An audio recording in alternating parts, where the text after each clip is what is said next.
اللہ ہم سے چاہتا ہے کہ سر سے لے کر پاؤں تک کا روزہ رکھ، تیرا دماغ غلط نہ سوچے، تیری آنکھ غلط نہ دیکھے، تیری زبان غلط نہ بولے، تو جھوٹ چھوڑ، تو گالی چھوڑ، تو غیبت چھوڑ،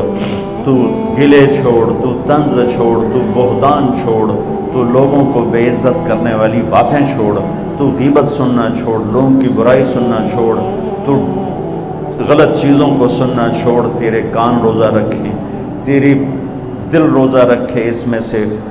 سے حسد کو نکال، اس میں سے کینے کو نکال، اس میں سے بغض کو نکال، اس میں سے نفرت کو نکال، تیرا سینہ روزہ رکھے، اس میں سے کھوٹ کو نکال، لوگوں کے بارے میں غلط جذبات کو نکال، تیرا پیٹ کا روزہ ہو، کھائے بھی نہیں اور کھائے تو حلال کھائے، تیرے ہاتھوں کا روزہ ہو، تو غلط تولے نہیں، تو غلط لکھے نہیں، تو غلط سائن نہ کرے، تو اس سے ظلم نہ کرے، تیرا پاؤں روزہ رکھے، تو تکبر کی چال نہ چل، تو غلط محفلوں میں نہ جا، تو غلط مجالس میں نہ جا، تو ایڑی مار کے زمین پہ نہ چل،